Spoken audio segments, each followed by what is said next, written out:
negro y todos me señalaron. Dijeron igualdad, pero esta vez me separaron. Dijeron mucho, pero no se olvidaron de callarse. Cuánto odio por mi piel sembraron. Dijeron historia y la tergiversaron. Dijeron guerra, muerte, odio y nos culparon. Enfermedades, epidemias nos contagiaron. Exterminación de mi fauna complace a tus mercados. Dijeron riqueza y todos se lo robaron. Oro, platino, diamante, a la fuerza se lo llevaron. Y la actualidad es tan triste que todo aquello que dijeron es lo mismo que hoy se dice más. ¿Quién dice, quién explota, quién se beneficia? El asesino, el mismo que da las noticias. Hay una cuenta fácil que siempre me da las grandes riquezas, de dónde vienen y hacia dónde van. Independiente como los Mao Mao, concluyente como los Mao Mao, como los Mao Mao, como los Mao Mao. Somos resistentes como los Mao Mao, independiente como los Mao Mao, concluyente como los Mao Mao, como los Mao Mao, como los Mao Mao. Somos resistentes como los Mao Mao. Nati Dre es afroresistencia, cultura ancestral, afrodescendencia, solidaridad. Esa es la esencia, la diáspora africana eleva la conciencia, conciencia negra, universal, progresista y transcultural. Negros y mestizos revolucionando, pueblos caribeños y africanos en un solo bando. No más explotación, colonialismo interno, no más confusión, supremacía blanca en el Babilón. Soy rojo, negro y verde, afroliberación. Mientras más negro, más represión. Somos creadores, recupera tu visión. Mi misión es educar con amor, contra el silencio, vivo sin temor.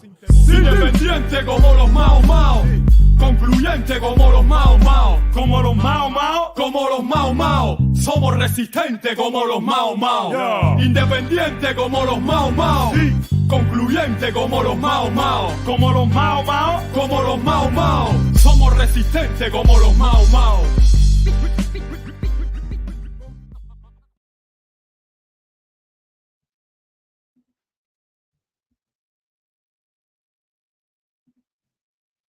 Hello, hello, hello. Welcome to the Rise Up Morning Show. How you doing, Buna? It's all good. How are you? Let's get the morale up, man. Come on. How are you doing? Man, I was in an interview with someone yesterday. We interviewed late on somebody else's podcast. Guess who that person is? But anyway, Secret.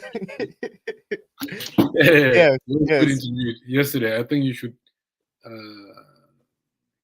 probably include the link somewhere so people can check it out. And also check the Indigenous Nightmare Network, which is a great YouTube and Instagram channel where you can find content that you'll find nowhere else, right? Yeah. No, thank you for plugging that in, and also thank you for making yesterday's episode possible. We had some fun yesterday.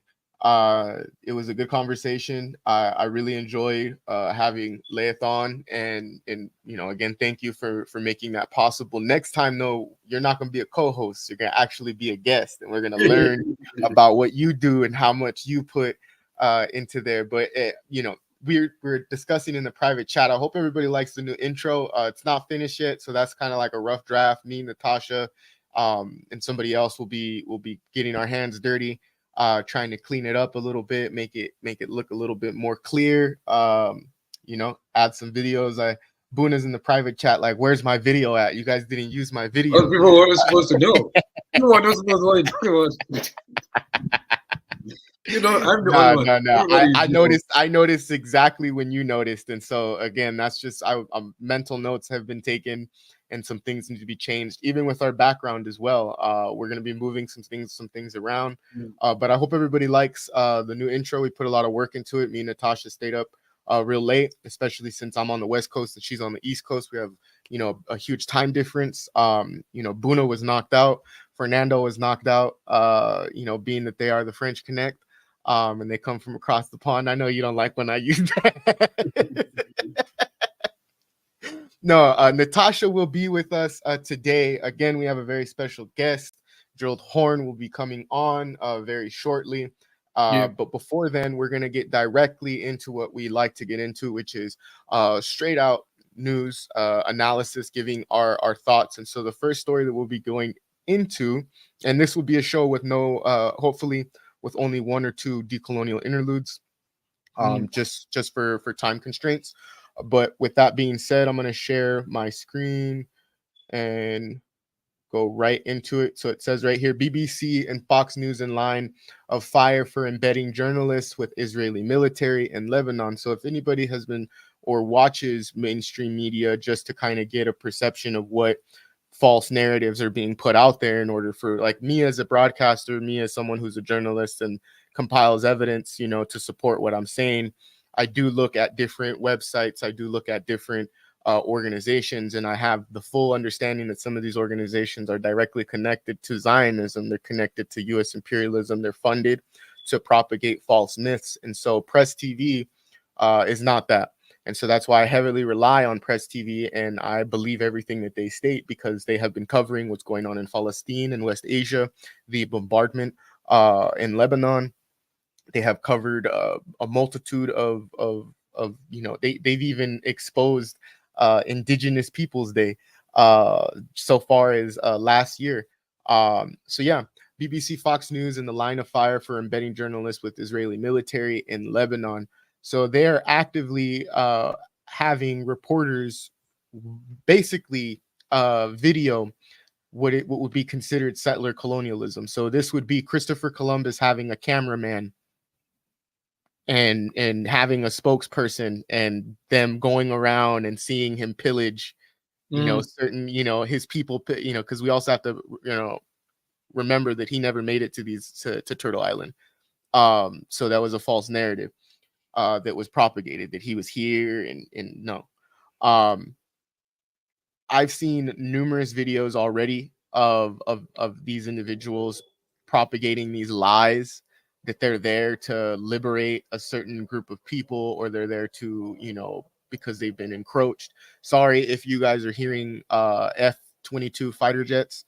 I live next to a military base for which I hear this all day long. I hear it all day long. They're training exercises. I don't know if you can hear it. F-35, right? F-35 fighter jets. Yeah. Yeah, the same jets that Iran blew up flawlessly. So What are you talking about, man? That attack didn't cause any damage. It was spoiled. It was defeated, right? right, right. So actually, there is right no missile that reached occupied Palestine. You know, all the missiles, they ended up hitting Iran, you know. And the THAAD battery was never damaged. Professional liars, lying all the time. So it says right here, BBC has embedded its reporter Lucy Williamson in the Israeli military in South Lebanon, where she has been brazenly peddling blatant lies and amplifying skewed narratives in the name of journalism. Israel's ground, quote unquote, by saying Israel's ground invasion along this border last week was launched. It said to destroy Hezbollah's weapons and infrastructure and quote unquote limited localized target raids. Williamson reported for BBC website justifying Israel's aggression towards a Lebanese village destructed by the relentless attacks. So again, they're putting their journalists directly in the front lines with these occupiers and making it very clear that they're going to be propagating this myth and this lie that they're destroying Hezbollah. Now we all know that Hezbollah is far more capable of land victories than Israel is, which is why Israel consistently goes to their only option that they have, which is to fucking carpet bomb their way through certain areas within within South Lebanon. We've seen it time and time again. And so now they're trying to propagate this myth that they're successful in ground operations when we all know that they haven't been. We've seen since October 7th, some soldiers going as far as saying that we're fighting ghosts because we can't see who these people are. That was when they were fighting Hamas. Now we see them, you know, propagating the same myths that they destroyed. Don't let the myths, don't let these false narratives fool you. Hamas is very much capable and is doing far more damage than they were in October 7th to the Israeli occupation. They are still going. They are still moving forward, the same as all the Palestinian resistance forces. And that's to say the same for Hezbollah. We just had an interview with Laith Marouf, as Buna mentioned in the beginning of this live live stream. that we've already debunked this. Rise Up has already debunked this with Laith on here. We've already gone over the massive capabilities that not just Hezbollah has, but also the Palestinian Resistance Force. And so these journalists are just there to propagate a myth that, one, that it's justified what's going on in South Lebanon at the hand, funded by U.S. imperialism, and two, to propagate a myth that they're successful in all of these ground operations, and they're not. I can go a little bit further. I don't know if you wanted to, but that's kind of the gist of.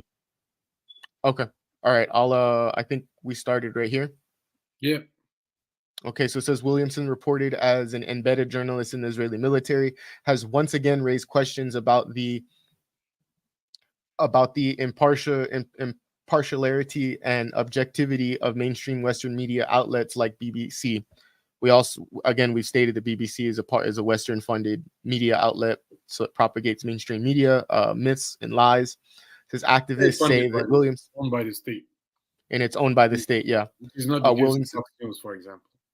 Yeah, Williamson's coverage of genocidal Israeli war on Lebanon in the past few weeks overlooked the plight of the Lebanese and relentless violations of international law by Israeli military, instead focusing on portraying Israel as a victim. So again, this is a very important point. Yeah, which is something that I want to read in the context of this book right here. I was skimming through it and I was trying to find a certain point where Che talks about this, and he says acts of sabotage are very important. It is necessary to distinguish clearly between sabotage, a revolutionary and highly effective method of warfare, and terrorism, a method that is generally ineffective and indiscriminate in its results, since it often makes victims of innocent people and destroys a large number of lives that would be valuable to the revolution. And so that was that was from Che Guevara's guerrilla warfare.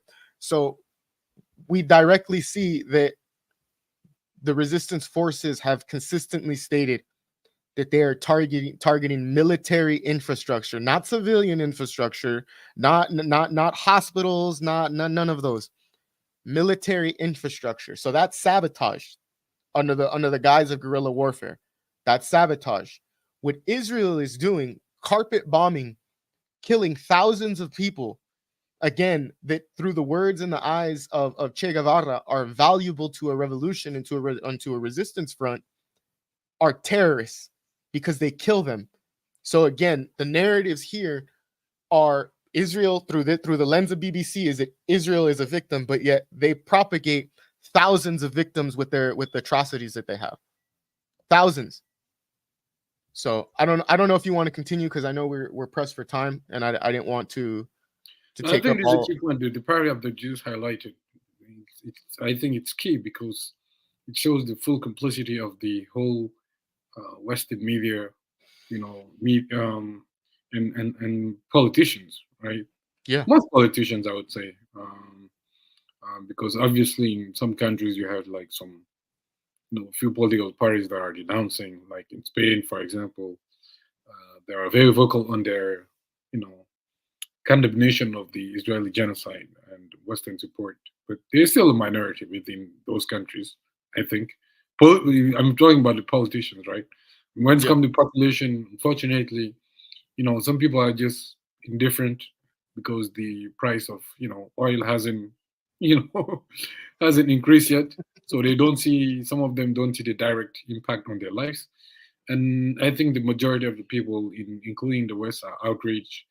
But, they seem unable to pressure their governments into backing down from the full support they're providing to Israeli genocide. And what is said about these news outlets, these state-funded or private-owned media, is also applicable to some so-called left-wing media in the Zionist settler state. Haaretz has been doing the same thing. Haaretz has been embedded with, I read Haaretz every day, some other Israeli outlets, which I won't mention here because. But anyways, you have to read what the BBC writes, what the Press TV writes, and other media outlets. Because and I love that you brought up. You said Haaretz, right? That's like the Zionist version of the some like the people New would York say even Times. it's far left wing, far left wing, progressive. Yeah. But there's a very interesting article that people can find on Mondo Weiss. I'll check for the exact title of the article, but it talks about the complicity of Haaretz, condoning this genocide. I don't want to be disrespectful to the journalists who are working there, but even yesterday I was reading a piece in Haaretz in which they were talking about how they made it to Lebanon with the Israeli army reporting the houses, the buildings that Hezbollah uses to hide weapons. Okay, which as some people might think that I'm into maybe schizophrenic or something, but whatever comes out of the mouth of the Israeli army is not to be trusted. Ever. Okay, Yeah. unless there is evidence and it is confirmed. Also from the other side, because we know that the casualties they're taking both in Palestine and in Lebanon, they're underreported. Okay, because it's supposed to be a democracy, but there's military censorship, which means that whenever you want to post something about Israeli army, it has to be validated, it has to be approved by the military censorship.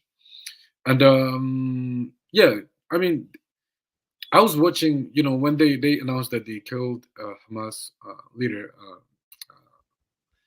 Yahya Sinwar. I was watching actually a French news channel. Just like you have occupied territories in Palestine, you also have occupied media. Exactly. In some of our countries, and when you tune in, you have the impression that it's Israeli media. It's not, And what's good too about you pointing that out is someone who actually has dedicated their a portion of their time within journalism to call out these people is a person like Loki, who openly to Piers Morgan's face was like, your boss is Rupert Murdoch, who is an avid stoic Zionist and who was on a list of individuals that was with Netanyahu's writing, were to be funders of his campaign, were to be followers, and were to again propagate his lies. So that's where you people have to make the connection, is that Rupert Murdoch, who owns Sky News, plethora of other news syndicate, he basically owns a large portion of the news industry, media industry, and that's again a part and extension of imperialism, is them having the control over media. Here's something that a lot of people don't also realize too: the first head of I think it was either NBS or NBC or CBS was a fucking Nazi. He was an SSR soldier, like he was an SSR officer, or an SS officer, not an SSR officer, an SS officer. It's just crazy that people don't make those connections, and when people see like a Loki come out and say that, they're surprised, but people that are in his realm are like, this is everyday. This is an everyday occurrence. We see this left and right. It's just people aren't fine tuned to really wanting to understand where media is coming from and how they digest it.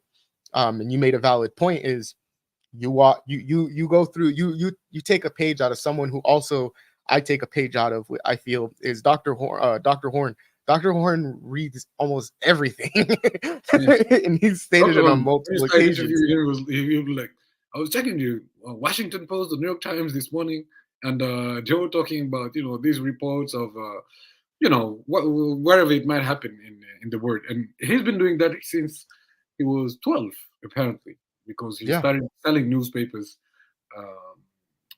at a very young age, and as he explains one of the videos that you can find on the Activist News Network, when he had that series 9 episodes, and he also explains how his appetite for reading came at a very young age. So he's definitely our role model when it comes to researching and keeping up with the news, because this is very important. Sometimes we have these great theories, these great conceptions of what anti-imperialism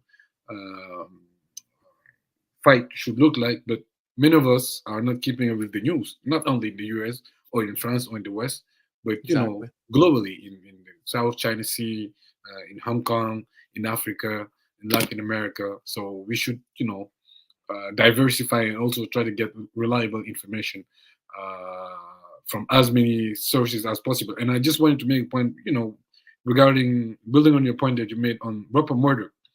Actually, when I was talking about the French news channel that I was watching, it's owned by one of the richest people in France. He's a billionaire. His name is Bolloré. He also owns part of is it Universal Music? But he's producing. He also invested in a lot of He's an oligarch, music basically. industry. So there are some very famous black artists.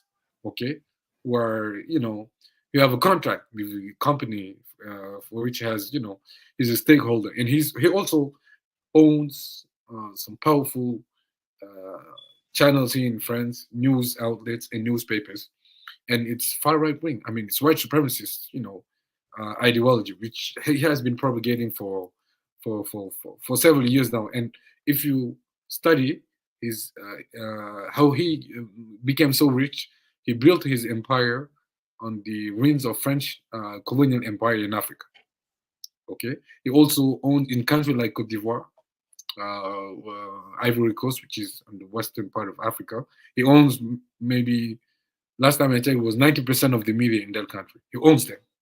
So even the type of information that our people are consuming in Are Africa, indoctrinated. Yeah. not only the information, but also he has also heavily invested in the movie industry. Okay, The same as Rupert Murdoch, because yeah, Avatar. exactly. They have Yeah, exactly the same profile. that's They have crazy. It's exactly just the a same French, profile. White just a French supremacist, version. reactionary, imperialist, colonialist, and he actually the news channel that I was watching when he took over in 2016, he fired more than 100 journalists on the spot.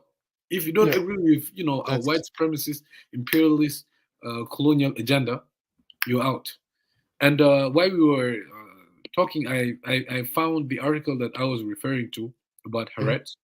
So if you don't mind, I will just share it very yeah. Go quickly. ahead. Go ahead. I don't know if I have to remove mine. I will just read one or two paragraphs because I just want to show people what, even because you talk about Western mainstream media, but this is supposed to be a progressive Israeli media, right? So Haaretz, which is Yeah, reference. and they've came out with multiple articles, like literally stating that Israel is fascist, like they are a fascist regime, like they've done polls and stuff like that to judge, like, and like, I'm glad that you brought this up because again, Yeah, yeah, people who aren't aware, this is basically the New York Times of Israel. They propagate the same myths that the New York Times and false narratives that the Washington Post does as well. Again, people need to also realize too that there was a poll or a story that came out that majority of Washington Post editors, journalists are CIA ops, which means that they work for fucking imperialism. So it doesn't surprise me no, it doesn't, because again, because during it the goes Cold War, back the CIA has they set up their own newspapers.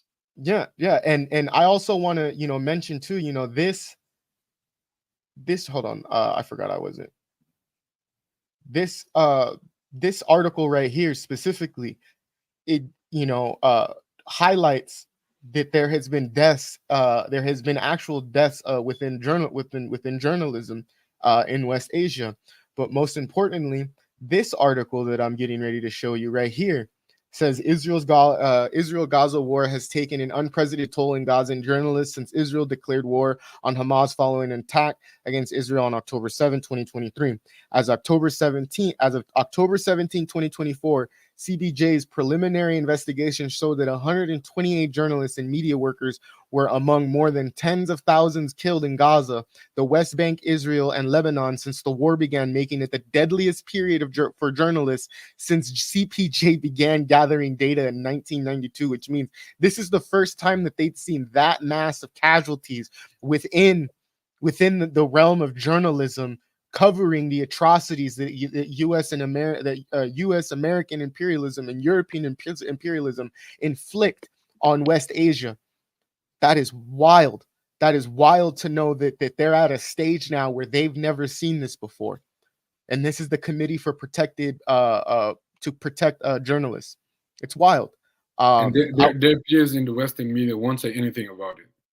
Exactly, which is why when Press TV calls out and highlights the fact that BBC and Fox are getting fucking flack for having journalists in that area, but yet aren't covering the fact that over 120 plus fucking journalists have died covering the right side of from the right side of history, they won't mention that. Some journalists who, by the way, do not have the protection that they, they benefit from when they, exactly when they deal with the Israeli.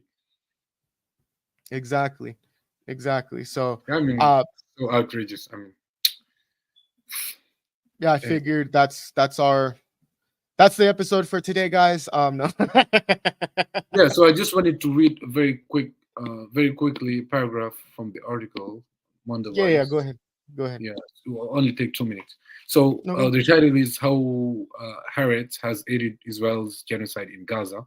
So it was published actually in February, read several months ago, but I still haven't forgotten it because it was so shocking. So it says Haaretz is widely considered Israel's leading liberal, should that be liberal news source, but it has published and promoted some of the most harmful propaganda in support of Israel's genocide in Gaza. So this is a very important element that people should be aware of. This is the type of left-wing liberal journalism that you get in a settler colonial state, where there's a consensus to destroy the colonized people. So even the progressive would be aiding, as it is pointed out in this article, Israel's genocide. So a week ago, Haaretz published a piece in Hebrew thread with translations by Eitan Leshem, titled "In Every House in Gaza We Found Olive Oil, and Loaves of Spices. We cooked there with mixed feelings." The article tells the story of soldiers who have taken over Palestinian homes and stolen food from the homeless, now starving Gazans who were made to flee, perhaps even by those very soldiers. It is really hard to imagine a more crass and wretched piece. So I'm skipping some paragraphs and going directly to the conclusion. Haaretz asked the soldiers their feelings about eating in Gazan's house, knowing they were forced to flee. Yes, and here they are quoting some soldiers. Yes, there are mixed of feelings for sure because I'm using their tools in their house, but on the other hand, we have to eat out. Our instincts and our wish to eat supersedes this.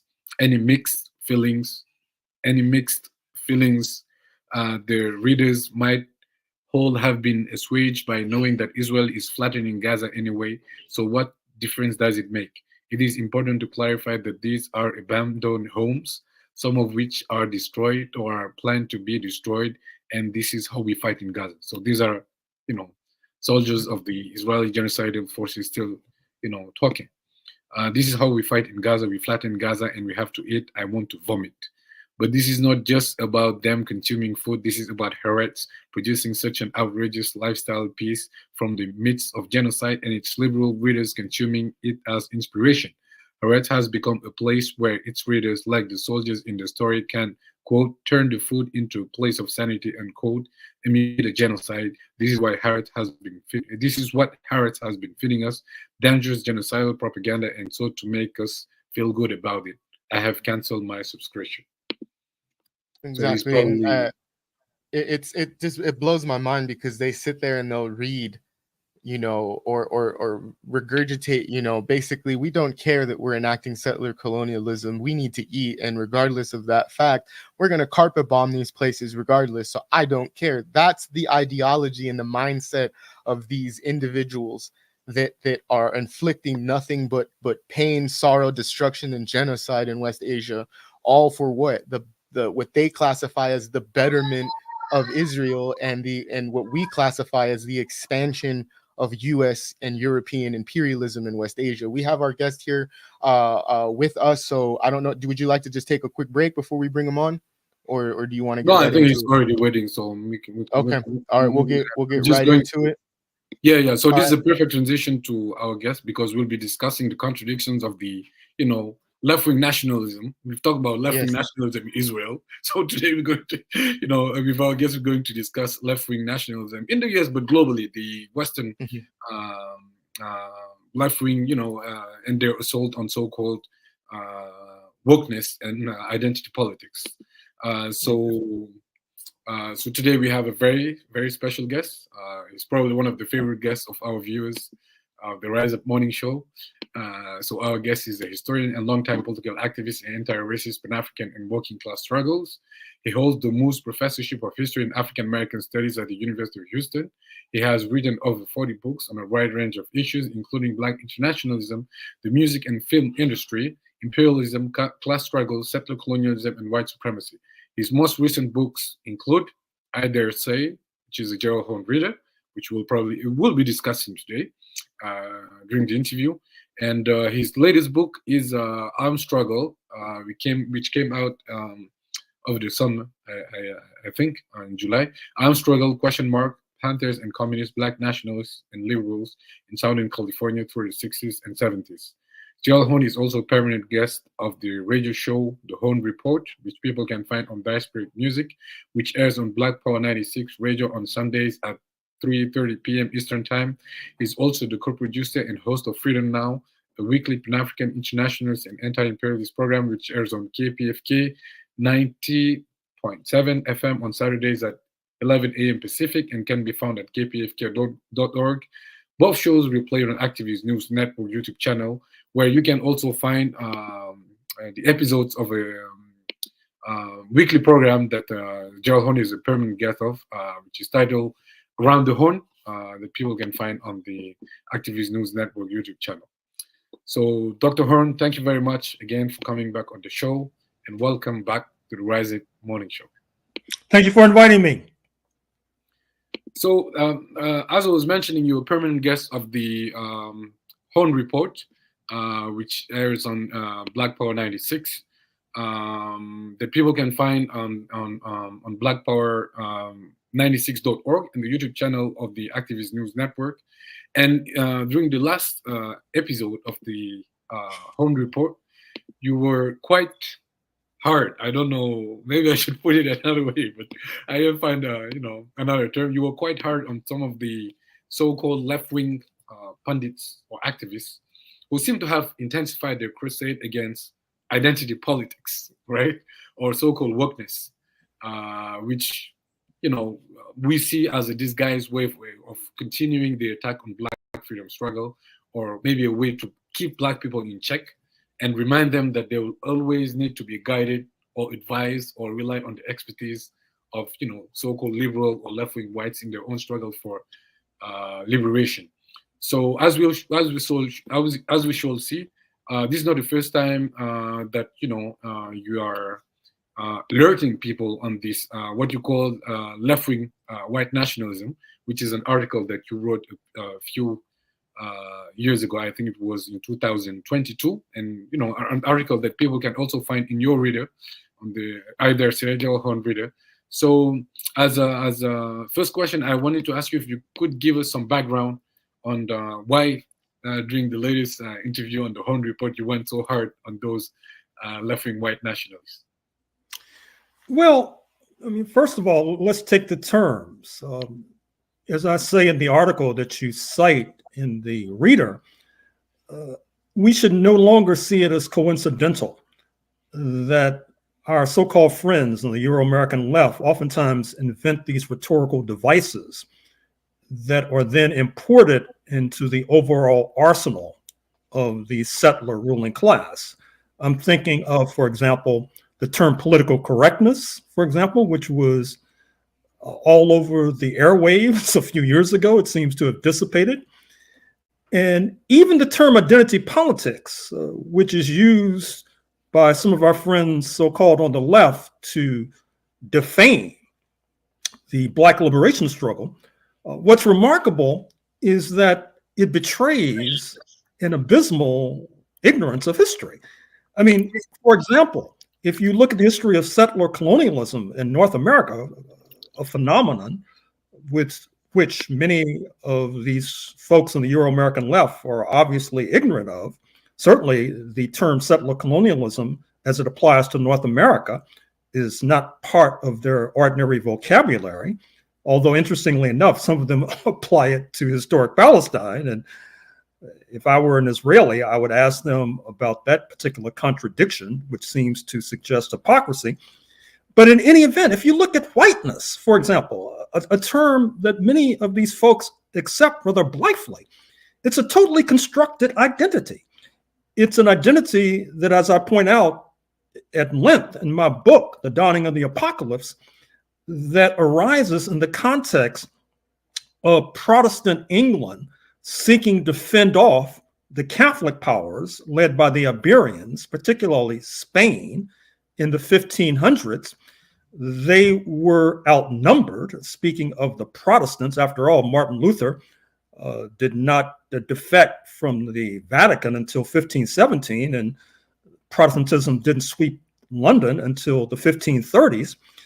And so, as a kind of improvisation, you see that Protestant London, which at the same time wanted to have a prime seat at the colonial table of feasting and plundering the indigenous in North America, improvised by moving away from religion as a marker of society. And recall that Spain would allow for African conquistadors in Cuba in the 1500s, as long as they professed Catholicism. That was generally the rule throughout the Spanish Empire in the Americas. London did not have such an advantage, and so improvisationally, they moved as well to co-opt those who they had been warring with on their own soil. In the first place, that meant co-opting the Scots and the Irish. Recall that there is only an active union bringing Scotland into the United Kingdom in the beginning of the 18th century as settler colonialism and colonialism itself were taking off and gaining altitude. And coincidentally enough, as the British Empire has receded into history, you see this vibrant independence movement in Scotland, because there's hardly anything that unites them with the English. You might have noticed that the leader of Scottish independence, speaking of Alex Salmond, just passed away just the other day, to the great consternation of many in Scotland. And then, of course, there's the Irish, many of whom were treated euphemistically rather shabbily. But with the advent of settler colonialism, they're incorporated into this new identity politics that is whiteness. That is to say, English, Irish, and Scots, once they cross the Atlantic with a maneuver that would make Madison Avenue blush, they assumed this descriptor of being white, so-called. And then, of course, it's expanded. That is to say, those who had been warring on the shores of Europe, as we see in North America, British versus German, German versus Pole, Pole versus Russian, Lithuanian versus Russian, Estonian versus Russian, Latvian versus Russian, Southern Italian versus Northern Italian, Serb versus Croat. I mean, the list is endless in terms of these various European ethnic groups. All of a sudden, when they cross the Atlantic, they're rechristened as white, which is obviously a device of identity to facilitate plunder of the indigenous, and of course, the accomplice, which is enslavement of the Africans. Now, the only contestation that could be made fairly of what I just said would be to suggest that it's not just Europeans. I mean, Lebanese Christians, like Ralph Nader, are considered to be white. And by the way, a footnote, I think Israel is making a serious mistake by bombing Lebanese Christian villages, but that's another story for another day. We even see that Egyptian Christians, the woman Hoda, who just recently resigned from the Today Show, where she was a comrade of George W. Bush's daughter, they were about to cut her $20 million salary, and she's an Egyptian Christian, and she's considered to be white. So, I mean, you have this totally made up identity, an identity meant to facilitate politics. And that's not even talking about the fact which is really shameless and shameful at the same time, that many of our friends on the left, they rarely, if ever, I've never heard one, apply the term identity politics to Zionism. And here you have a state based upon a narrow sectarian ethno-religious identity. That's not identity politics. Obviously, the term has no meaning, which obviously it does not. And so you have to ask yourself, why is identity politics even part of the vocabulary, number one? And then number two, why are some of these folks on the left so routinely applying it to Black people, which betrays another aspect of abysmal ignorance, which is that if you look at the descendants of the enslaved African population in the United States, it's basically the unpaid sector of the working class. And during the bad old days of slavery, there was not always a congruence between the unpaid sector of the working class and the paid sector of the working class. The unpaid sector of the working class was much more willing to collaborate with sovereign indigenous nations against the settlers. The unpaid sector of the working class collaborated with the Redcoats in August 1814 when they sought to overthrow the US government, for example. We know that our ancestors in 1776, by and large, did not support the secession of the settlers from the British Empire. They had reason to suspect what eventuated, which is that the number of enslaved skyrocketed from the thousands in 1776 to the millions on the verge of the US Civil War in 1860, 1861.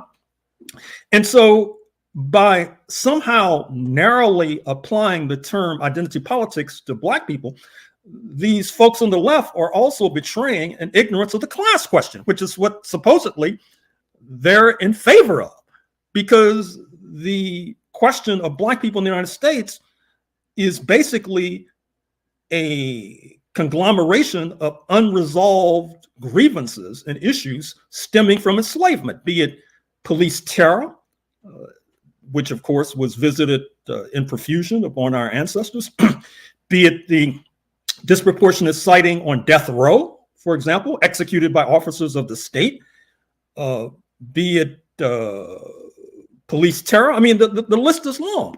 And so this is fundamentally a class question, which these folks say that they're in favor of.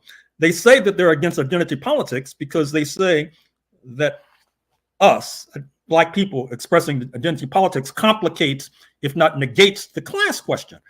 But somehow they have not noticed that class collaboration inheres in the settler class that spearheaded settler colonialism. Somehow they have not recognized what I wrote in my book in the 16th century, that when you had the first foray by London into what they called North Carolina in the 1580s, it was a multi-class formation of Europeans bent upon plundering and pillaging the indigenous, just like on January 6, 2021, you had a multi-class conglomeration of settlers who were intending to thwart the peaceful transfer of power from one wing of the bourgeoisie to another wing of the bourgeoisie. And so if you're going to talk about class, you should also talk about class collaboration, which, as I've said before, is the highest stage of white supremacy. Somehow these fundamentals have escaped the attention of some of our so-called friends on the left. And to get to the article that I wrote in The Reader, I point out that there is a movement amongst Black writers and indigenous writers and thinkers in particular. With regard to the latter, I'm thinking of Ned Blackhawk, who happens to actually teach at an Ivy League university, so you would think that these folks would be familiar with his work. The Rediscovery of America, where he tries to revision the story of the struggle to establish the United States from the point of view of Americans, from the point of view of Native Americans. And then, of course, there's Roxanne Dunbar Ortiz, Indigenous Peoples' History in the United States of America. And then on the Black side, you have not only my work, The Counter-Revolution of 1776, you have Nicole Hannah-Jones and the 1619 Project, where she came under, yes, and that's another book too, by Carl T. Mays of UCLA, an Afro-Indigenous history of the United States of America. You have the late scholars, Charles Mills, of Jamaican and Canadian ancestry, or at least he taught in Canada, in his book, The Racial Contract. In other words, unlike the so-called social contract, he speaks of a racial contract. The most garlanded historian, Black historian at least, in recent years, Tyler Stovall, the late Tyler Stovall, his book, White Freedom. So you have this explosion of literature by these Black scholars who are seeking to account for the fact that supposedly there was this grand revolution in 1776, and yet Black people, by and large, did not support it. And today, despite this grand revolution, we're the disproportionate victim of police terror, the death penalty, and all manner of indignities. Now, you would think that those who consider themselves radical would salute this trend of jumping off the train of U.S. settler colonialism, which obviously forms the foundation of capitalism, which supposedly these people are critical of as well. But instead, they've been attacking this brand of scholarship, and without really being honest, because many of them act like they're doing us a favor by saying that, of course, we're against slavery. Well, who today is in favor of slavery? I mean, don't, as my sister used to tell me, do me a favor. What? Don't do me no favors. I mean, in other words, that's not doing us any favors by saying you're against slavery. I mean, it's almost like insulting. And then they basically sort of mumble when you ask about the seizing of the land from the Native Americans, because that's obviously difficult to justify under any circumstances. And so they're not really being honest, above all. And then to mention names, that brings us to Christian Parenti, whose father, Michael Parenti, is a stalwart, I must say, amongst the left. I don't think his son has measured up. I mean, for example, I did not mention in my litany the paramount Black scholar Ishmael Reed, recently featured on BBC, giving him his props and his kudos. 86 years old, jazz pianist, novelist, playwright, speaking Japanese and Yoruba, amongst other languages. I mean, a real titan amongst Black intellectuals historically. Of course, he upbraided Lin-Manuel Miranda's Broadway Disney extravaganza Hamilton, which tries to do a fast one by taking Broadway by storm, by having Black people in particular play the roles of founders in this heroic, uplifting stories, attracting the positive attention of former Vice President Dick Cheney, the Obamas, etc. Of course, Ishmael gathers the receipts and points out that Alexander Hamilton, who happened to be born in the Caribbean, by the way, in Nevis, was most likely an enslaver. And who writes a book seeking to detoxify Alexander Hamilton? None other than Christian Parenti, who now is appearing on Chris Hedges' show, and Chris Hedges really should know better, denouncing what he calls wokeness. I was wondering, is he auditioning for a spot on Fox News? Because what is wokeness? I mean, we had thought that it was just being sensitive to anti-racism. His theory of the case is that somehow the Black people are collaborating with the corporate sector enforcing diversity, equity, and inclusion. And he, of course, obviously is not aware of the fact that where I sit in Dixie, across class lines and a continuation of settler colonialism, 9 out of 10 Euro-Americans vote for the right wing. So it's very difficult, Mr. Parenti, to forge these multiracial collaborations that supposedly you admire. And instead of castigating Black people who are oftentimes forced, as in post-1865 era, to forge coalitions with certain elite forces because the working class of that era won't join hands with us. Instead of recognizing that reality, you're denouncing us for trying to survive. I mean, this is shameful. I mean, this is outrageous. And then, of course, you have his partner in crime, speaking of Norman Finkelstein, who, to be fair, has done yeoman duty with regard to anti-Zionism. But then again, he really overestimates his knowledge. I mean, if he has any knowledge of Black history, he should commit it to paper. I mean, just saying that you're an expert doesn't cut it in 2024. I'm not sure if it ever cut it. And so he has this new book out denouncing what he calls cancel culture, another rhetorical device invented by some of our so-called friends on the left, which then the ruling class adopts and uses it to beat us and flay us. Once again, I would be remiss if I failed to acknowledge that these kinds of ideological weaknesses have deep roots. Ultimately, they're a product of the backwardness of US political culture. Ultimately, they're a product of the fact that over the past 75 years, the US left has been battered from pillar to post. I talk about that at length in my book that you mentioned so courteously, Armed Struggle, where I talk about how not only were the Panthers subjected to multiple crimes, but they were subjected to these crimes oftentimes in conjunction with the NAACP leadership, the ACLU, the American Civil Liberties Union leadership, many forces of liberalism.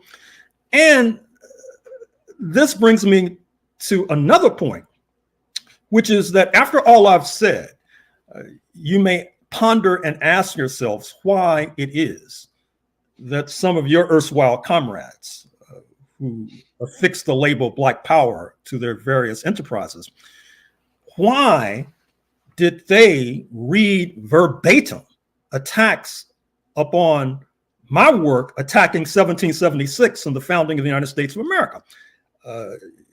These are some of your erstwhile comrades, so you may want to respond to this. But I think, once again, there's a deeper reason, which also requires exploration, which is that, as I try to suggest in that book, Armed Struggle, that historically, I'm afraid there's been this tendency of some who affix the label Black Power to themselves are actually tailing after left-wing white nationalism, for example. I mean, you see it dramatically when one of your erstwhile comrades is reading verbatim from a screed from left-wing white nationalists, upbraiding myself. I mean, there was I have to say, Dr. Horne, we aren't connected to those individuals. Well, that's why I say erstwhile. Yeah, erstwhile. I just had to make that clear for the viewers, because they'll get that mixed up, and it'll cause something that I don't think the internet is prepared for in our realm of work. But yeah, I completely agree with what you're saying, and I know exactly what you're talking about in the context of it, and it was disgusting, I have to say. And I'm also glad that Dr. Gerald Horne has raised that point, because unfortunately this is one of the videos that people might come up with online. They type 1776, for example, the counter-revolution. But I think the comrade who did that had apologized, although I don't know if it will be enough to repair the damage that has been done. But anyways, it was also based only on a partial reading, not of your work, okay? Because the comrade you're talking about had not read entirely the book, had read only part of the book in 1776, which is something that we don't do. So whenever we have Dr. Gerald Horne talking about one of his books, we prepare the question beforehand, and we make sure that we read the book entirely and ask questions that are relevant. I'm not doing, like self, congratulations, but this is something that is very important for us.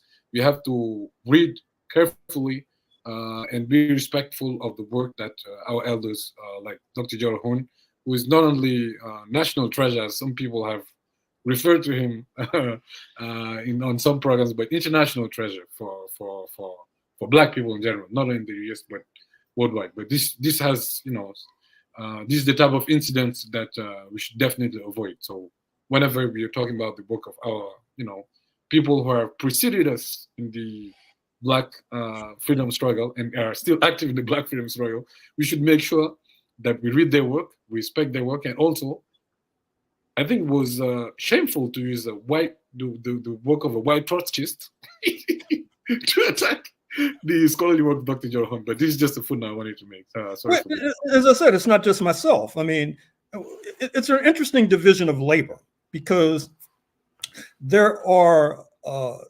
certain Euro-Americans on the ideological spectrum, mostly in the ultra-left, who attack my work.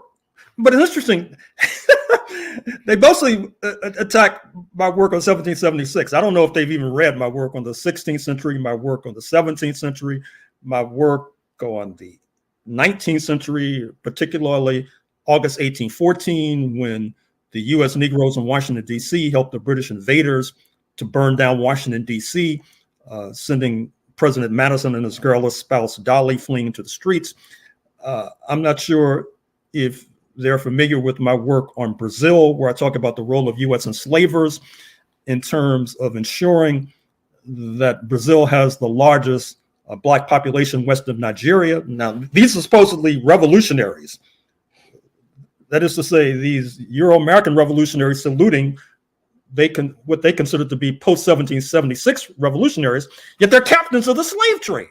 Now, it must be something I missed. Not only that, but as I point out in my book on Cuba, they also are beginning to lead the slave trade to Cuba as early as the 1790s, after coming into existence as a state.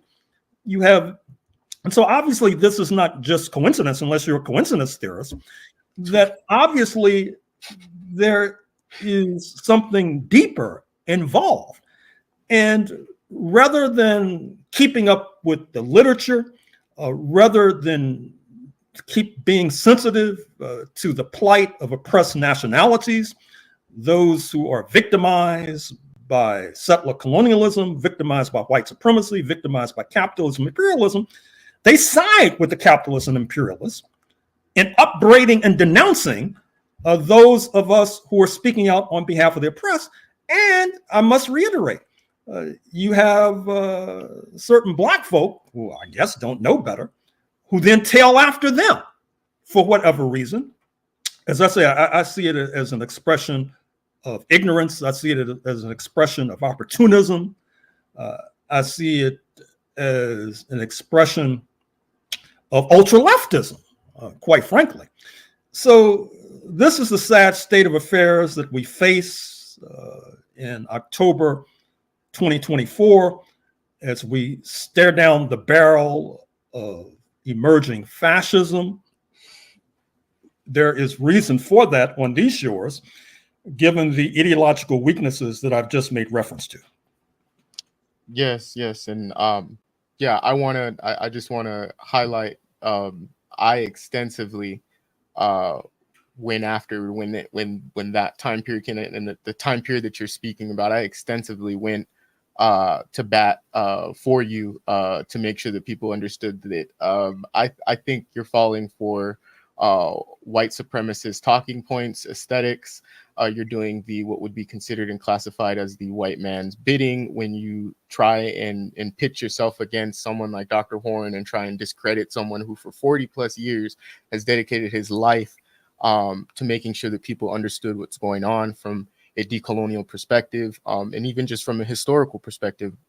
So producing that. So I just want to say that I completely agree with what you're saying, and I've never steered away from that whatsoever. I till this day, and I'll always say it, it was a disgusting act, and it'll remain that in my eyes. In 2022, you wrote a piece titled, which you previously mentioned, titled "The White Republic Against the Left-Wing White Nationalism," which people can find in, I dare say, a Gerald Horne reader.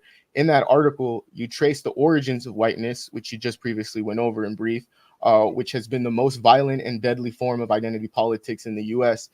You also discuss the consequences that the enforcement of identity politics had on non-white communities living in the U.S., especially Black and Indigenous people. In that article, Dr. Horne, you wrote, "When settlers arrived in what is now North Carolina in the 1580s, it was a multi-class venture, shopkeepers, smiths, etc., sponsored by the London elite. This was in the midst of religious wars between Catholics and Protestants, which you just previously went over. Catholic Spain, which came within the whiskers of toppling the London monarchy in 1588, imposed religion as a qualifier for settlement. England, the scrappy Protestant underdog, moved towards the pan-European, or what could be classified as whiteness, incorporating Scots and Irish and Welsh in their first instance, those whom they had been warring for centuries, and then moved towards incorporating others who had been warring, British versus German, which you described, Germans versus Poles, Poles versus Russians, Serbs versus Croats. The list goes on, as you stated. All of a sudden, when crossing the Atlantic in a manner that would have that would make Madison Avenue blush, which I smile at that because it's a bar, as young kids today would say, as quote unquote white, which subsumes many of the tensions, ethnic and class among them, in new monetized and militarized identity politics of whiteness based on expropriation of indigenous and mass enslavement of Africans. Do you think our anti-woke friends on the left have proper understanding of the origins of white identity politics and its enduring legacy in society? Well, clearly not. I mean, what's interesting is that you have some who do not consider themselves part of a revolutionary left. I'm speaking of certain liberals. And liberals can play a healthier role if they're fortified by forces to their left. And if they're not fortified by forces to the left, as the 1950s show, they oftentimes wilt and collapse, which then ultimately leads to them being attacked, because we know that if Donald J. Trump assumes office in January 2025, he's made it clear that he's going to unleash his Justice Department on people like former Massachusetts U.S. Senator John Kerry, former presidential candidate, on the Bidens, who the right wing calls the major crime family in the United States, on Hillary Clinton, on the Obamas, etc. And so what's remarkable is that as a result, you see the New York Times, like a blindfolded blind man groping in the dark, seeking to understand this concept of white identity politics. But it's very difficult because the Euro-American left hasn't really dealt with that. Of course, that's the only force that the New York Times would consult. They wouldn't dare consult Black people of the left for intelligence, heaven forbid. And so just yesterday, there was a column. They were quoting a book by the Euro-American political scientist, John Sykes, which is trying to explain the Trump phenomenon by attaching the label identity politics to many of his supporters, 75 million strong. Now, you might want to ask yourself, well, where is the left? Where are forces to the left who have a kind of critique that this New York Times columnist is trying to locate and trying to find? It's obvious they're missing in action. And once again, I think that this does a disservice.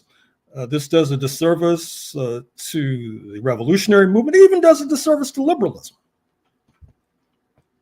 Yeah, no, thank you. Thank you for that, Dr. Horne. I'm gonna pass this over to Natasha, who is finally here for the viewers, for the guests, and for our interviewee. So yeah, I'm gonna pass this over to Natasha. And again, thank you, Dr. Horne, for answering that question.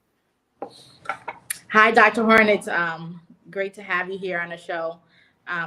I've been listening into what you have been talking about in terms of white, specifically looking at like left-wing white nationalism, and I think one of the things for me that's striking is that the left-wing crusade against identity politics and wokeness is that they use the same strategies, and like you were mentioning before, right, the same strategies, whether classical or traditional, white supremacists rely on, as you mentioned previously. So for example, like blaming Black people for being responsible for their own fate, which is a way to like evade questions of, the overwhelming responsibility of white racism and white racists across class lines. And so if we take, for example, another example, the voting pattern that we're seeing, we see now that it's kind of obvious that a large sections of the white working class have been voting for far right-wing, xenophobic, white supremacist candidates, not only here in the U.S., but also across the West. So when we look at places like Italy, Germany, France, Spain, and, many people on the left, many of what, people would call so-called friends on the left, usually evade the question of racism when they're accounting for these voting patterns that we're seeing. And this is another blind spot, I think, that you've discussed in your article that we've referred to previously. And so you had written that when Euro-Americans vote across class lines for faux billionaires, we are instructed that the reason is that the opposition did not meet their exacting progressive standards, hence they voted for the right. The attempt to build class unity without confronting these underlying tensions often has meant coercing oppressed nationalities, Blacks in the first place, to co-sign a kind of left-wing white nationalism, as reflected in the lengthy attempt to covert slaveholder Thomas Jefferson into a unifying symbol. So Black failure to do so leads to our denunciation in today's terms as identitarian in previous decades as narrow nationalists. So I wanted to know, could you speak a little bit more to what you were talking about in terms of that and the voting patterns that we're seeing and how race is really connected to the way that we see working class whites voting across, class lines? Well, pointedly, you see that in the gyrations of the leader of the Teamsters, Sean O'Brien, who, of course, spoke before the GOP convention. Teamsters used to bill itself as the largest union in the capitalist world. In fact, my father, who was a truck driver, was a Teamster, and of course, had his pension plundered because, as so often happens with many of these organizations that masquerade as unions, they were in bed with organized crime. And they basically turned the workers' money over to organized crime, which then frittered it away in the flesh pots of Nevada and in the casinos in Nevada. You also see this with regard to the recent abortive strike of the International Longshore Association. Interestingly enough, that union, which controls ports from Maine to Florida and due west into Houston, there have been credible allegations that their 78-year-old leader, Harold Daggett, who of course is a close comrade of Donald J. Trump, also has been in bed with organized crime. I mean, that's been part of the problem, that many of these so-called working class organizations like unions, supposedly the first defense of the otherwise defenseless working class, are in bed with organized crime. I mean, even the New York Post, which is an organ of the right-wing populists, they were upset with Daggett, who, of course, he killed the strike after about 72 hours, you might have noticed. So they had on their front page, when the strike was just taking off, a picture of his mansion in New Jersey, a picture of his Bentley. For those who may not know, consult your local rapper. They can tell you about the cost of that particular vehicle, and the fact that his salary amounts to a hefty $900,000 a year. This is a union leader.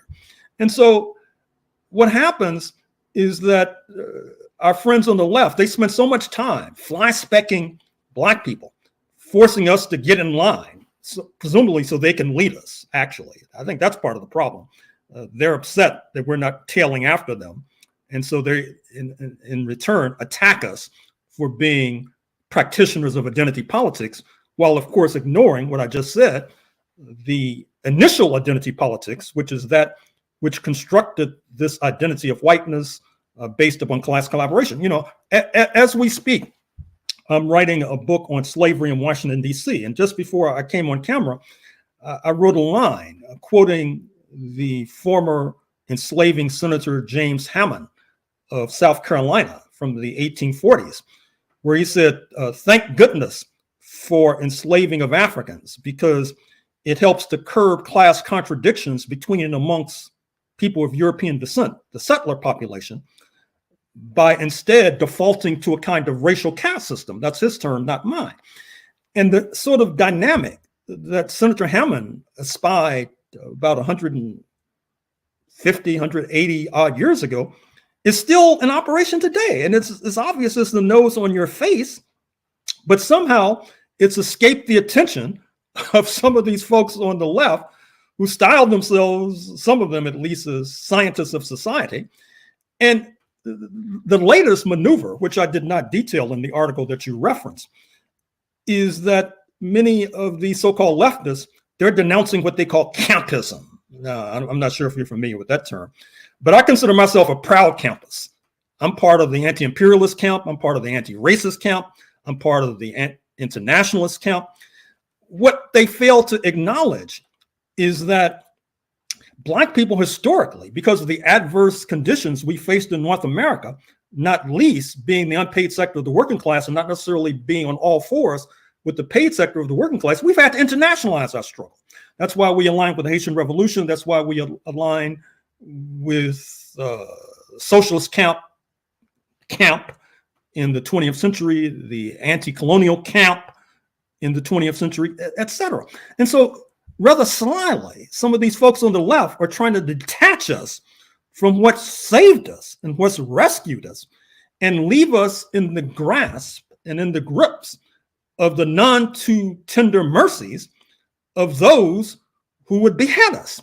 Which brings us to your reference to Thomas Jefferson. I need not remind some in our audience that for the longest, you had our friends on the left who were trying to point to Thomas Jefferson, a slave owner, as a sort of unifying figure. We're supposed to be proud of the United States because Thomas Jefferson was part of the so-called Enlightenment. And speaking of the Enlightenment, what's interesting is that the left has also abandoned their alleged materialist principles, because when you begin to talk about the Jewish question in North America, what the folks on the left tell us is that Jewish Americans and the Jewish diaspora got a better shake in North America rather than Europe is because of the Enlightenment principles of people like Thomas Jefferson. Not that the settlers needed every person they could rustle up who could be defined as white to defeat the Native Americans and keep the Africans in line. In other words, material reality drove the acceptance of the Jewish diaspora, not thinking. That is to say, their principles tell them, I had thought, that actions help to determine consciousness. They're trying to tell us that consciousness determines action, which is a raw violation of their own principles that they have somehow engaged in. And so Thomas Jefferson, of course, his stock has been falling, even in the aforementioned Disney Broadway extravaganza, Hamilton. He gets a rough going over. But what's interesting, of course, is that one of the reasons why Thomas Jefferson, his stock has fallen, has been because, once again, of the administrations of a Black scholar, Annette Gordon Reed of Harvard, who gathered the receipts on Thomas Jefferson, talked about his sexual molestation of a woman of African descent, a slave of his, Sally Hemings, with whom he fathered a number of children. And before Annette Gordon Reed, many of our friends on the left, as I said, they were saluting Thomas Jefferson. So what I would suggest to some of our so-called friends on the left is that if they are truly concerned, and there might be some doubt, if they're truly concerned about avoiding the dire fate of fascism that General Mark Milley, the former top military man in the United States, tells us awaits us. He says that Trump is fascist to the core, for example, in the recent Bob Woodward book. But if we want to avoid that dire and dastardly faith, they need to stop being an apologist for settlers and settler colonialism. They should follow what I had thought was their principles and aligning with the sector of the population that is most likely to stand against the right wing. As the late Amiri Baraka once said, those who feel the most pain scream the loudest, and they should acknowledge that basic reality. But I'm afraid to say that if history is any guide, that may not happen.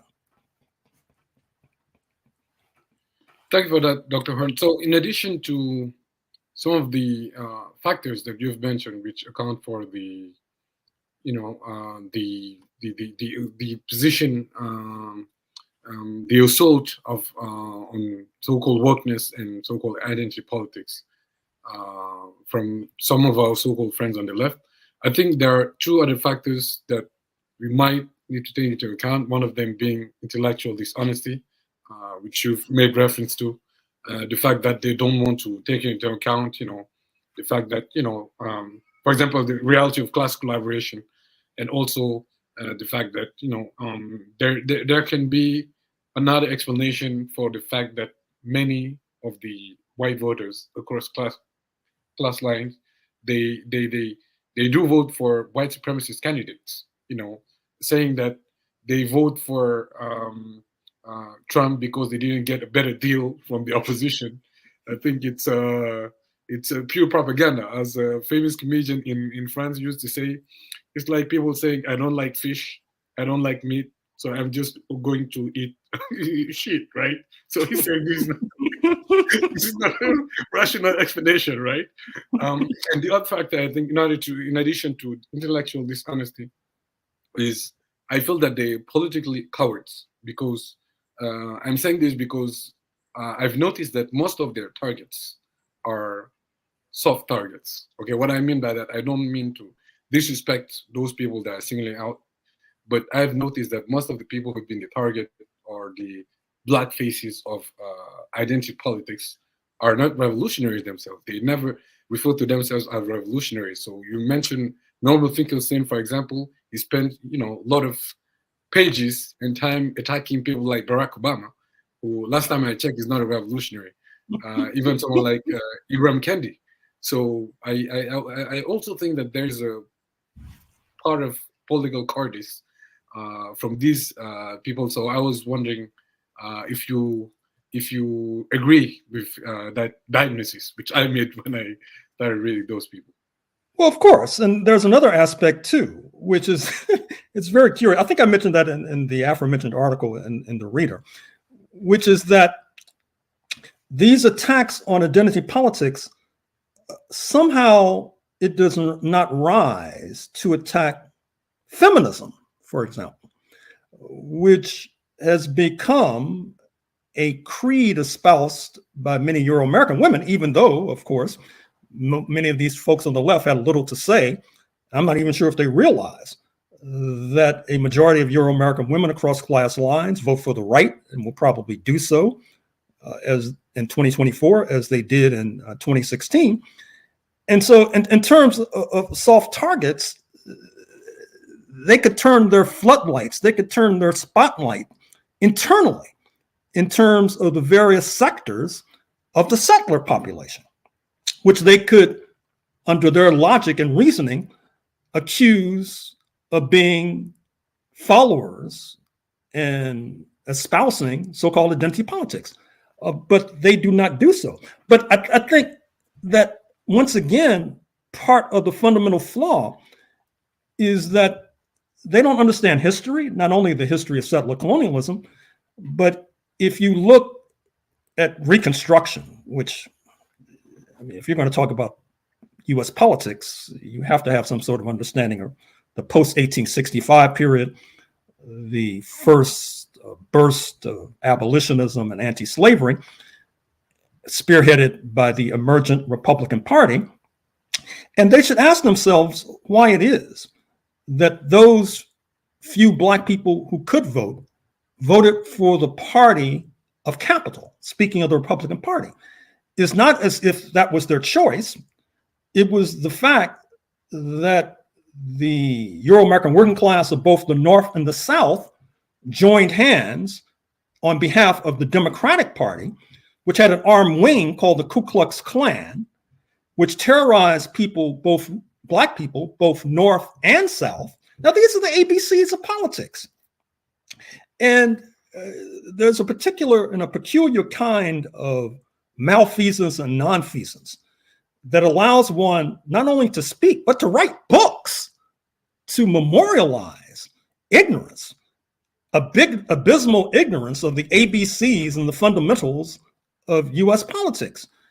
Why someone would disgrace themselves with such a naked exhibition of ignorance continues to baffle and befuddle me.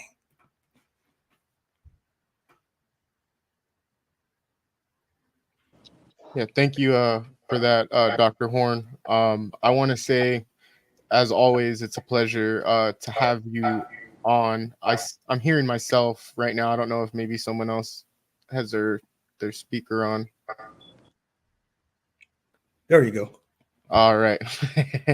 As I said, it's always a pleasure to have you on. If you don't mind, is there anything that you'd like to plug in at the end of this that's coming up? Any events, anything in particular? I know you're constantly on Activist News Network, and so I know that there's probably going to be a couple episodes coming out, regardless if you say something or not. So, but is there anything that you'd like to plug in for our viewers? As you're not just a guest on this show, but a multitude of others. I want to shout out a comrade of mine, the De Facto podcast. I don't know if you've had an episode with him coming up pretty soon, but shout out to him, and congratulations, and I wish nothing the best on his PhD journey. Something that Anthony Ballas. Anthony Ballas. I said Salas. My bad.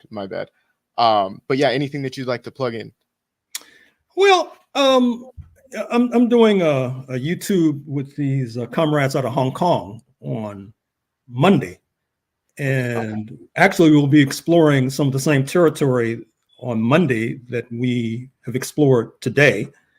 And that'll eventually end up on the Activists in the News Network.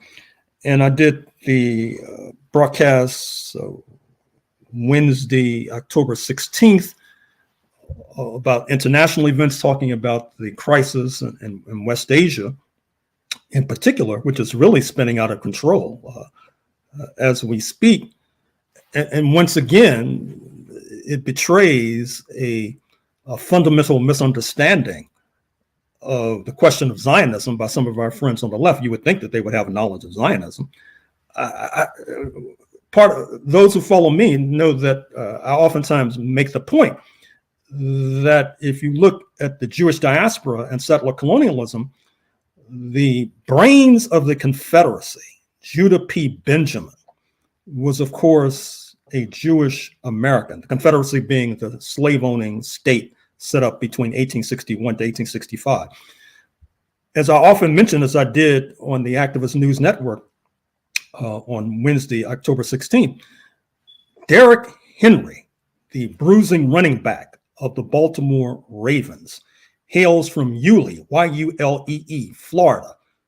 The name, of course, Sir David Yulee, a slave-owning Jewish American Confederate.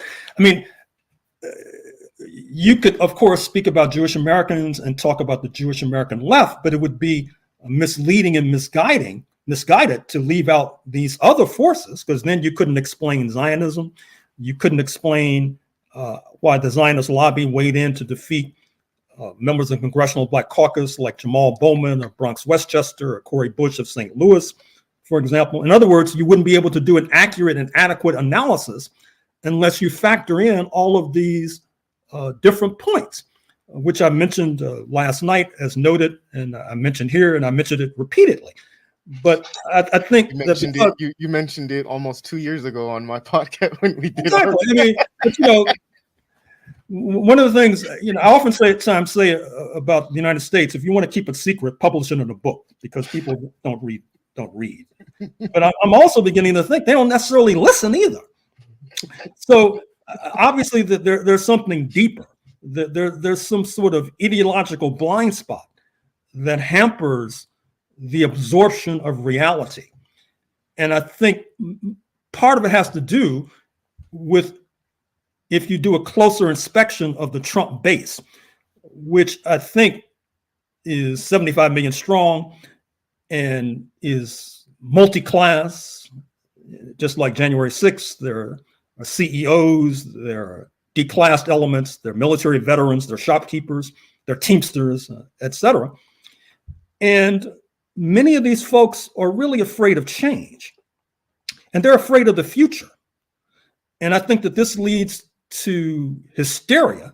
You know, the latest hysteria, of course, is that many in the Trump base attacking and assaulting and threatening meteorologists because they're blaming the people who give us weather reports for the weather itself. And that's really a abysmal ignorance if you think about it. I mean, that's medieval ignorance. Having millions of people believe a machine is controlling our weather is diabolical. but as I said, I think ultimately they preferred the past. And of course, we were able to overcome the lamentable past by internationalizing our struggle, becoming campus, for example, to use the latest intended insult to our community, and aligning with global forces. But now, of course, we've lost that particular lesson. So you have the spectacle of the Uhuru 3, led by Chairman O'Malley, facing hard time in jail because they oppose the NATO and US imperial escapade in Ukraine. You have my former vehicle, speaking of Sputnik, which was on FM stations in Washington and Kansas City, just this week, chased off the air. If you look at Activist News Network, you'll see that I used to do 2 or 3 broadcasts a week on Sputnik. Now it's gone. In other words, they're trying to choke off various dissident voices by any means necessary, and are not necessarily unsuccessful. Yet in the face of this, what we see, and I'll close in a second. You're fine, Dr. Horne, you're fine.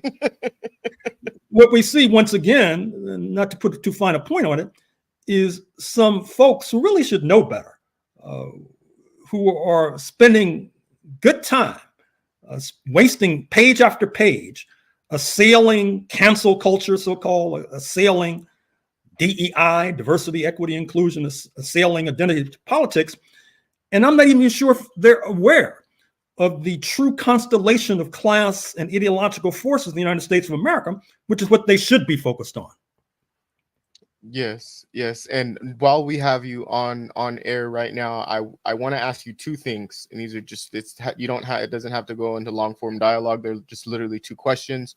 One of which is, I'd love to get you on the Rise Up show so that we can highlight, if you could help me, because I only see through your works, and maybe you can help me find others that are along your lines.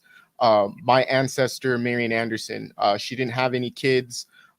She inevitably, died without having any. And so as a descendant of hers, I'd like to highlight her, and I'd like to use your works through a book that you did on Paul Robeson, which I'd like to get you on for that as well. And then the second one is me and Buna, just in private messages, I asked him, I say, hey, you think it'd be possible to get Layeth Marouf and Gerald Horne in the same YouTube video or the same interview? So on air now, would you be willing to sit down with Layeth Marouf Sure. to have a conversation in regards to West Asia and U.S. imperialism? Sure. Okay. All right. There we go, Buna.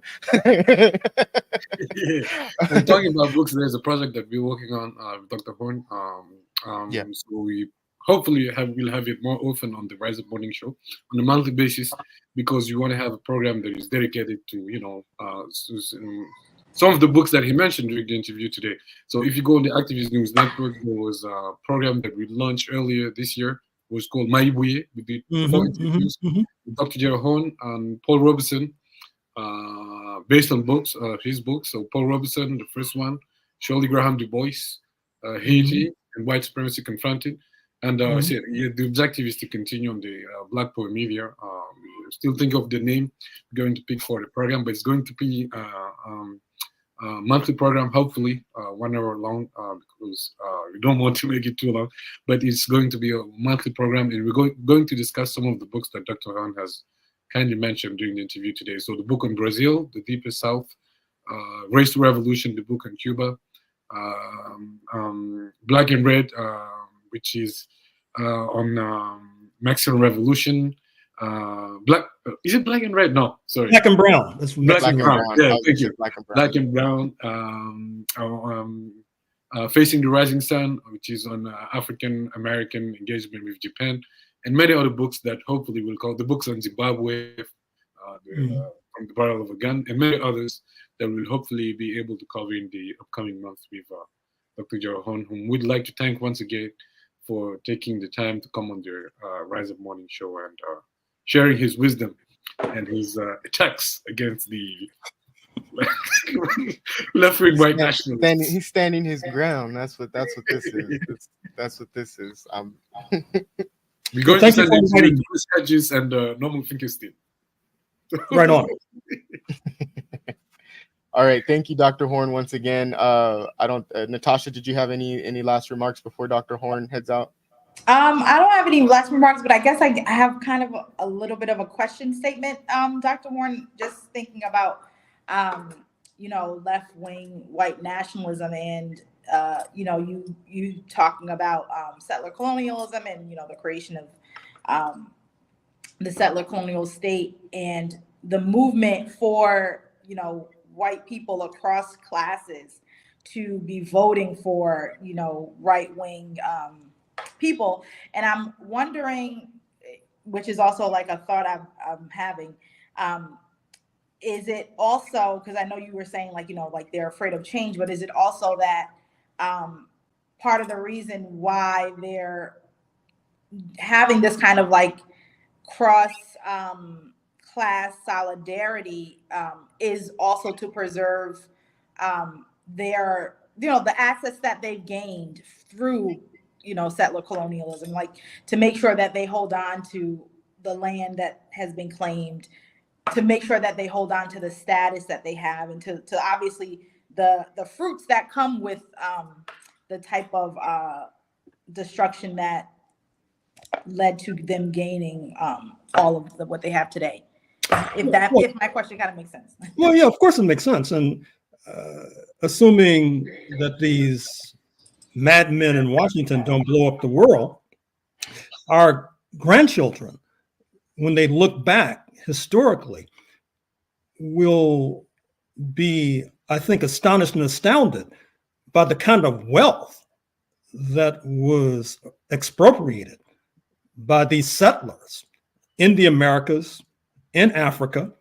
I mean, for example, in my book on Texas, the counter-revolution of 1836, I point out that the Cherokees in the southeast quadrant of North America, they sought to assimilate by becoming Christians, by developing an alphabet. I used their newspapers as a source, for example, by being sedentary agriculturalists, by enslaving Africans. And yet they still had to go. They still were ousted. And you had Europeans, figuratively, if not literally, fresh off the boat, who moved into their mansions, for example, in the southeast quadrant of North America. So there has been a material basis for this nostalgia for the past, because there was a so-called American dream whereby if you were defined as white, you could do quite well from expropriating the labor and the wealth of others. And in 2024, although just like in the US Constitution, you look long and hard to find the word slave, and you won't find it, even though the whole nation and Constitution was based on slavery. Likewise, today, this nostalgia is for this horrible past, but people won't admit it. They use these buzz phrases like "Make America Great Again," for example. Although we know that just like a revolutionary process moves step by step towards revolution and expropriating the expropriators, a counter-revolutionary process contrarily moves step by step to expropriate those who have historically been the victims of expropriation, which means our community in the first instance. And I think that the Trump base recognizes that this is going to be a very ugly and elongated process. And they see Mr. Trump and the forces backing him, for example, the 5,000 appointees for which he is responsible, assuming he's elected in January 2025, as being in the vanguard of advancing the counter-revolutionary process down the road, just like we are in need of a vanguard that advances the revolutionary process step by step. But I'm afraid to say that the former seems to be more in motion than the latter. Yeah, thank you for that. No, that was that's a very, very good point. Absolutely. Well, is that it? Yep. That's it. Yeah. Thank you again, Dr. Thank you. Horne, for being here and answering my last minute question. Okay. And I can't wait for you to come back, and also for the show that's coming up as well. Right on, and good luck to you. No problem. Thank you again, Dr. Horne. All right, bye-bye. Bye. Rise up. All right. So that was Dr. Horne, everybody. The echo is coming from Natasha, right? Yeah. Before Natasha gets on my head, before Natasha gets on my head about our background or asks me about it, I haven't gotten around to it. But yes, the intro and everything, it's in its rough stages. I want to ask you guys, how do you guys feel about that that lengthy conversation that we had? Obviously, Gerald Horne is not backing down from defending himself and his work, and putting it in a position to where he doesn't allow false narratives or rhetoric to be spewed. But even then, was able to flawlessly, as he has for years, debunk narratives like identity politics. So what are you guys' thoughts on that? I know we're pressed for time. So I just wanted to ask you guys quickly just what your thoughts were on that. Yeah, Dr. Horne has been one of the main sources of inspiration, not only on a theoretical level but also politically. So it's always an honor and a pleasure to have him on. I think that the incident that he referred to was a very unfortunate one. I think the comrade who was attacking his work on camera has actually apologized, but as we could see, he still has not apparently has still not forgotten that incident, which I think should be a signal to all of us to be very cautious on what careful. You say about Gerald Horne and how careful, cautious whenever we engaging with somebody else's work, whether you agree with that person or not.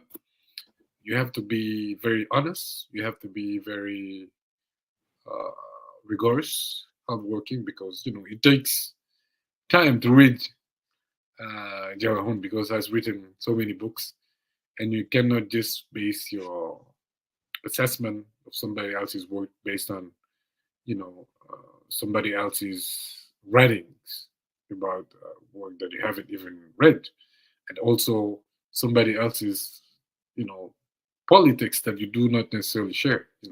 Fully in line with Dr. Gerald Horne. I will definitely never base some left-wing white nationalists to attack his work, which I think is the worst thing that you can do. But I think the interview today was a very important one, probably a historic one. We'll see. All children will tell us. But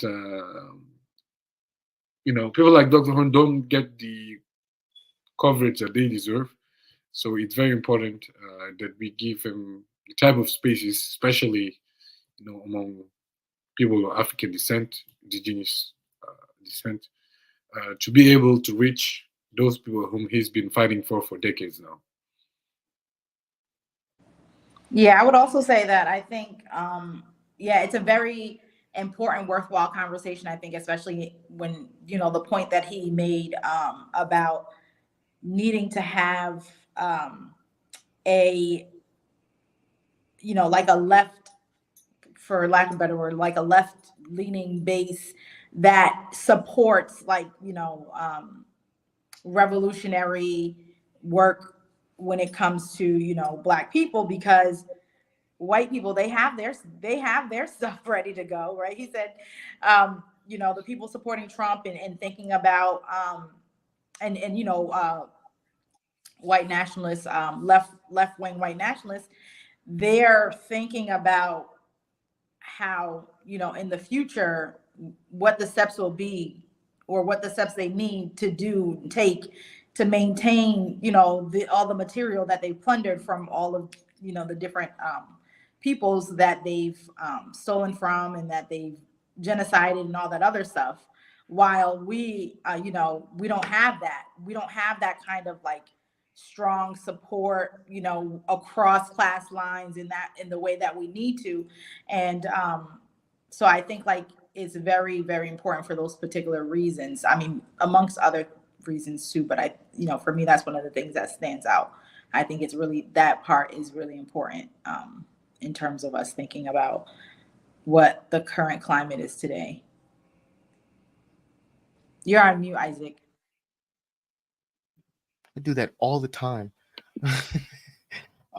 No, I think you guys, I agree with you guys both. And again, I'm very excited to be a part of the monthly show that we're going to be having with Buna and Dr. Horne and a plethora of other people as well that will be joining. It's very vital, as Buna, you know, stated, you know, Dr. Horne doesn't get the flack that is deserved. He doesn't get the recognition that is deserved. And a lot of that mostly is because he holds even academia accountable for being a part of what would be considered bourgeois aesthetics, or aligning with bourgeoisie. So yeah, I'm completely joyous about today's you know, conversation. I do think we all need to work on our morale, though. That's what I'll say. we need to get a little bit more happy. You know, Buna looks tired over there. I just have to say that. Yeah, because I was supposed to leave 1 hour ago. No, with that being said, you guys, we will conclude. I hope you guys enjoyed the first half where me and Buna were able to kind of break down through Press TV's news article, where it blatantly calls out CNN and Fox for openly allowing journalists to go and along with Israeli IOF soldiers and film them committing international atrocities and violations of international law, all at the same time of ignoring the fact that there has been over 128 journalists that have died, and the fact that the committee for to protect journalists is at a stance right now where they have never seen this before. Since 1992, since they were founded in 1992, they've never seen this before. And the fact that this just gets to continue to roll on is something that is blasphemy. It's as if you guys watched The Princess Bride, it's inconceivable. It's something that it's, you know, follow that. And then I hope you guys liked, again, the interview that we had with Gerald Horne. Thank you again for Buna, Natasha, you know, for you guys coming on, you know, and everything, you know, very much appreciated. And we'll see you guys in the next one. So later, you guys. Next week, rise up.